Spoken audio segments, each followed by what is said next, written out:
معاملات جو ہوتے ہیں دو طرح کے ہوتے ہیں۔ ایک معاملات وہ ہیں جیسے بیع ہے، شراء ہے، خرید و فروخت ہے، ایسے ہبہ ہے۔ تو یہ ایسے معاملات ہیں کہ ان میں طرفین کی رضامندی کے بغیر کسی کا مال کسی کے لیے حلال اور جائز نہیں ہے۔ مثلاً کوئی آدمی بیچنا نہیں چاہتا تھا، زبردستی کسی آدمی نے بیچوا دیا، تو شریعت اس بیع کو نہیں مانتی، بلکہ اس کو اس بات کا اختیار ہے کہ وہ اپنی بیع جو واپس کر دے اور سامان جو ہے پیسہ واپس کر کے سامان واپس لے لے۔ تو بطیب خاطر کسی کا مال حلال ہے، بغیر طیب خاطر کسی کا مال حلال نہیں ہے۔ کوئی آدمی دینا نہیں چاہتا ہے اور ہبہ جو ہے اس پر دباؤ ڈال کر کے ہدیہ لے لیا گیا، یا دباؤ ڈال کے اس کے سامان کو بچوا دیا گیا، فروخت کرنے پر اس کو مجبور کر دیا گیا، تو اس طرح کے معاملات کو شریعت جائز نہیں کہتی ہے جب تک کہ طرفین میں رضامندی نہ پائی جائے۔ تو معاملات دو طرح کے ہوتے ہیں، ایک وہ جس میں رضامندی ضروری ہے، دوسرے وہ جس میں رضامندی ضروری نہیں۔ رضامندی جس میں ضروری ہے دونوں لوگوں کی، وہ معاملات ہیں خرید و فروخت اور ہبہ، ہدیہ، تحفہ، اس میں رضامندی ضروری ہے۔ دوسرے معاملات ہیں جیسے کہ نکاح ہے، طلاق ہے، جیسے رجعت ہے اور آزادگی ہے یعنی عتاق، تو ان معاملات میں رضامندی ضروری نہیں۔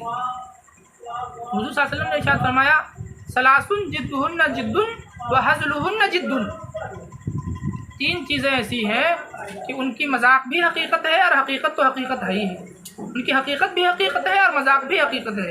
یعنی تین چیزیں ایسی ہیں کہ اگر ان کو مذاق میں بھی کہا جائے تو حقیقت میں ان کو مانا جاتا ہے، اگر حقیقت میں کہا جائے تو حقیقت مانا ہی جاتا ہے، لیکن مذاق میں بھی اگر وہ لفظ بولے جائیں تو ان کو حقیقی معنی مراد لیا جاتا ہے۔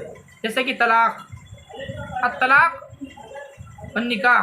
نکاح اگر کوئی آدمی مذاق میں کرے اور کہے کہ میں نے آپ سے نکاح کیا تو گواہ موجود ہیں تو نکاح ہو جائے گا۔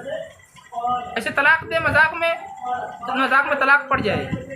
ایسے ہی بیوی ہے، طلاق دیا تھا بیوی کو اس نے، اب رجوع کرنا ہے اس کو، ایک ہی طلاق دیا تھا یا دو ہی طلاق دیا تھا، تو رجوع کرنے کا مسئلہ ہے۔ تو اگر بیوی سے محبت اور پیار کے ساتھ بولنے لگا اور اس سے بوس و کنار کر لیا اور اس سے کہہ دیا کہ میں نے تجھ کو اپنے نکاح میں لے لیا، مذاقاً ہی کہہ دیا، تب بھی وہ نکاح میں آ جائے گی۔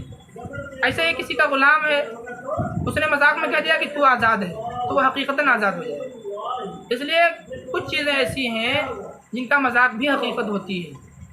تو معاملات کتنے طرح کے ہیں؟ دو طرح کے ہیں۔ ایک وہ جن میں طرفین کی رضامندی ضروری ہے، دوسرے وہ جس میں طرفین کی رضامندی ضروری نہیں ہے۔ تو طرفین کی رضامندی جس میں ضروری ہے وہ ہیں بیع، شراء، خرید و فروخت، ہبہ، ہدیہ، تحفہ وغیرہ، اور جس میں دونوں لوگوں کی رضامندی ضروری نہیں ہے وہ ہے طلاق، نکاح، رجعت اور عتاق۔